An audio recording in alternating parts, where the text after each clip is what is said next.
So guys, may gagawin tayong isang Samsung A51. Ang problem nito ay naka white screen. So dito guys, titest natin para makita natin kung ano yung error. Ayan. Ayan siya guys, naka white screen lang. Minsan nagra-rumble yung display. So dito papakita ko sa inyo at isi-share ko sa inyo kung paano natin gagawin yung ganitong sakit. Ayan. Ito, kahit pinalitan na natin ng LCD, hindi talaga siya nagdi-display guys. Nakadalawang LCD na. The same pa rin yung lumalabas. Naka-rumble pa rin yung display niya. Minsan puti lang, minsan marami yung parang mga itim-itim. Kaya, share ko sa inyo kung paano natin gagawin. I hope na makatulong sa inyo ito guys. Ayan, babakbakin muna natin yung pinaka-frame para mabilis natin mabunot yung CPU. Gagawin natin, i-re-reball natin yung CPU para mag-back to normal. Kasi karamihan na nagkakaroon ng error nito, pag uminit ng gusto yung CPU, nagdi-disconnect yung mga pin out. So, kaya ang lumalabas, mahirap siya i-on o kaya walang display. Akala natin sira na yung LCD pero hindi sira yung LCD dahil sinubukan natin ng bago, ganun pa rin. So, importante yung pinakagilid guys, matakpan ninyo yung pinaka RAM. Kung ano yung mga importante yung parts na selyado, tatakpan ninyo. Pero sa tingin niyo naman ay hindi siya selyado, pwede nyo hindi tanggalin, ay pwede niyo takpan. Basta ang mahalaga, yung mga nakaseld, kailangan takpan kasi medyo sensitive talaga siya guys. Kaya kailangan dobling ingat yung gagawin natin dito. Yan. Karaniwan kasi dito guys ng mga piyesa kadalasan puro selyado kaya dobling ingat talaga. Tulad nito guys, hindi gaanong selyado yung mga gilid, hindi ko na tinatakpan. Pero kung sa tingin nyo naman ay para safe yung parts, mas mabuti takpan nyo yung piyesa para sigurado. Yun importante. Ayan. Natanggal na natin yung pinakaibabaw na CPU, susunod naman natin yung pinaka-ilalim. Pero kailangan matanggal muna natin yung pinaka-glue sa gilid. Importante kasi may mga glue to sa gilid. Hindi natin mabilis maangat pag andito pa yung mga glue sa gilid. So ito yung mga old glue niya. Kailangan matanggal talaga siya guys para mabilis natin mabunot. Ang importante kasi dito na hindi mayupi yung CPU kasi sobrang nipis nito, masyadong sensitive. Kailangan pag nagbunot, dobling ingat para hindi tayo makasira ng CPU. Dahil nung ginawa natin to ay buhay, kailangan buhay din natin magawa. So, importante yun guys. Sa pagbunot ng CPU, kailangan tansyado, hindi pwede yung bibiglain. Ang gamit nating init is 350, 23 yung hangin. So, gamit nating hot air ay yung Quick 861W. Ayan. So, importante talaga to guys. Kahit mabagal, okay lang. Basta ang mahalaga, hindi natin mabigla yung pag-angat. Ayan. Maraming nawala, pero okay lang yan. Ganyan kasi ano lang yan. So, negative lang yung mga nawala. Walang function. So, importante yan na hindi mawala yung may mga function na pin out. Ganito yung karaniwan sa mga Samsung. Laging nawawala yung negative pin kasi malambot talaga siya. Pero sa mga ibang model hindi naman nawawala dahil matigas yung kahit mga negative matigas talaga siya tanggalin. So sa Samsung lang masyadong malambot kaya ingat kayo pag nagbunot kayo ng mga CPU ng Samsung dahil pag nabigla siya yung hindi pa nahinog yung hindi pa naluto yung LED tapos binigla mo na siya ng angat, ang kinakalabasan pati yung copper ng matitigas na yung copper na yung mga importante nawawala. So yun ang iingatan ninyo dahil malambot talaga siya, tansyado dapat yung pagka angat. Kailangan bago mo siya iangat yung alam mo na doon sa lid na luto-luto na yung lid bago mo siya angat kasi lalambot naman talaga siya pag inangat mo siya eh. So ang gamit natin na init disim pa rin yung paglinis dito sa CPU. Lalagyan natin ng liquid lid para mabilis na kumapit yung yung lead pag nag-revolve tayo. Kasi yung mga dito nawawalan ng lead. Dinadagdagan natin para pag nag-revolve tayo kapit na kapit. So hindi tayo mahirapan mag-revolve. Ayan. Importante malinis bago tayo mag-revolve kasi ito yung mahalaga dito guys. Ayan. Lilinisin pa natin.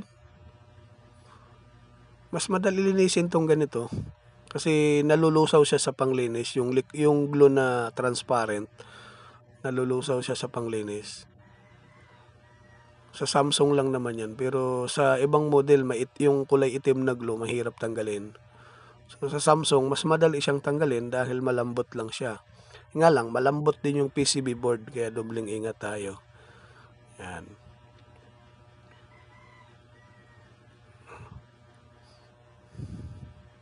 Yung mga ganito kasi guys ay mas mabilis siya linisin compare sa mga Xiaomi. Xiaomi kasi medyo matigas. Nga lang, may mga technique kasi kung paano natin tinatanggal ng maayos yung pagka angat nung CPU. Ganon din ang procedure ko sa ibang model na mga Xiaomi. Kailangan bago mo siya iangat talaga na ramdam mo na naluto na yung lid para yung CPU hindi madisgrasya. So karamihan kasi ng error pag ang CPU nabigla ng bunot na hindi pa luto yung lid. Kadalasan ang CPU ang nagsasuffer, ang CPU ang bumibigay. Ngayon, ang nangyayari, nawawala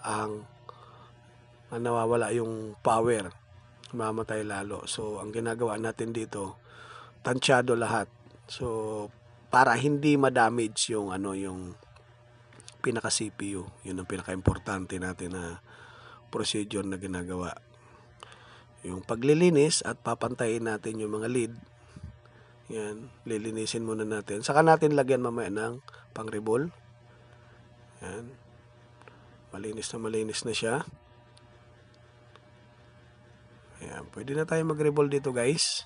Lalagyan na natin ng liquid lid para magpantay yung mga lid sa loob pag ininit natin.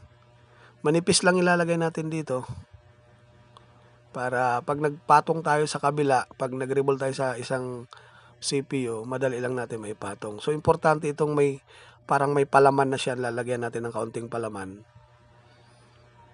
Ayan. Saka natin lilinisin ng tissue. Tissue lang din pang linis natin dito para pantay na pantay yung sukat ng lid bago natin initin. Ayan. Linisin na natin. Tissue lang ginamit ko dito. Ayan, para magpantay siya. Kailangan magkaroon lang siya ng kaunting palaman, okay na yan. Para pag naglapat tayo mamaya, pag naglapat na tayo ng isang CPU sa ibabaw, pasok na pasok yung lid, magkakaroon siya ng contact. So, importante kasi dito may palaman. Pag walang palaman, hindi magko-contact sa loob. Kahit maganda yung pagka-revolve natin dun sa main CPU. Secondary CPU pala, yung sa ibabaw. Ayan. Malinis na. So, gagawin natin dito, iinitin na lang natin para magkaroon ng pantay-pantay na lid. Ayan. Ayan guys, importante kasi ito na magkaroon ng pantay-pantay na lid para mabilis natin mapakapit yung contact. Ayan. Ayan. Ginawa natin dito parang palaman lang siya guys. Kaunti lang. Hindi natin sinagad. Pag makapal kasi, mahirapan na tayo maglapat pamaya. So, dito muna tayo sa pinaka-main na CPU. Ayan. Para pantay-pantay talaga siya. Ayan, may dumi. Ayan, may dumi. Tatanggalin natin. Ulit tayo. Isa pa. Dalawang patong gagawin natin dito. Tapos, tama na. Ayan. Linis.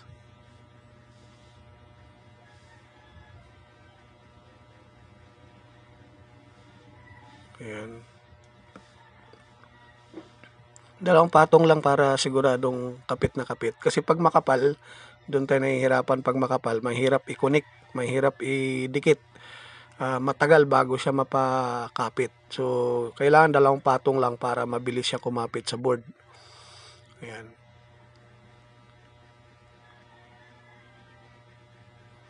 Ayan. Susubukan natin kung mapapagana talaga natin to guys. Kasi white screen, nagra-rumble yung display. So, I hope na mapagana natin guys. Para malaman natin kung mag-work talaga ito. Manipis lang inilagay ko ng flux dito. Huwag kayong maglagay ng flux na makapal kasi pag makapal, automatic gumagalaw ang CPU. So dapat manipis na manipis lang para kahit ipatong mo lang siya tapos bitawan mo, hindi na hindi na gagalaw. Ayan. Papatong lang natin. Ayan, isukat lang natin kung saan yung alignment niya. Tapos bitawan na. Okay na yan guys. Init na lang. So hindi na natin gagalawin para hindi siya umurong-urong. Pag ginalaw mo kasi yan, naka-hold yung hot air mo sa sobrang init ng mo, pwedeng magkakaroon ng error. Yan. Dapat nakapantay talaga maigi. Kung saan yung mga arrow, doon lang talaga nakatapat para hindi siya madisgrasya. Pinatong lang natin yan. Tapos, antayin lang natin lumambot. Pag lumambot, saka tayo magpapatong ng pangalawang CPU.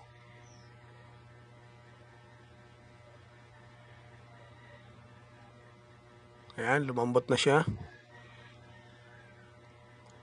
Maglalagay tayo mamaya ng flux, kaunti lang din sa ibabaw. Ayan, kaunti lang. Pakalat lang natin. Ayan. Manipis lang to guys para hindi pa rin gagalaw yung pangalawang CPU na ilalagay natin.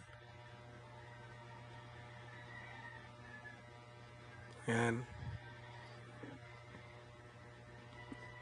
Medyo mahirap gawin pero napakasarap lang sa feeling kasi pag mga ganito guys ay pag nakagawa ka ng mga ganitong sakit, mahirap na ito gawin. So pag nakagawa ka ng ganitong sakit, nakakatuwa dahil dito mo malalaman kung mapapagana natin o hindi. So tatry na natin sa charger kung magdi-display ba ng normal. Kasi kanina, sabog-sabog kanina. Ayun, nag-display ng normal. Ayan, tumakbo na siya guys. Kanina, sabog-sabog, puti lang. So, nakuha natin kung ano yung sakit. So, ang ginawa natin ay reball CPU lang.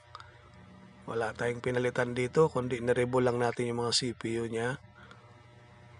Antay lang natin magbukas. Check natin kung normal yung display. Kung okay ba talaga siya. Ayan, nagbukas na siya. So, A51 na rumble yung display. I hope na makatulong sa kapwa natin technician. Kung bago kayo guys sa channel ko, palike na lang at saka pa-subscribe para lagi kayo ma-update sa mga bagong upload natin. Sa lahat ng nakasuporta sa channel ko, maraming salamat. Sana wala kayong sawang manood sa mga video natin.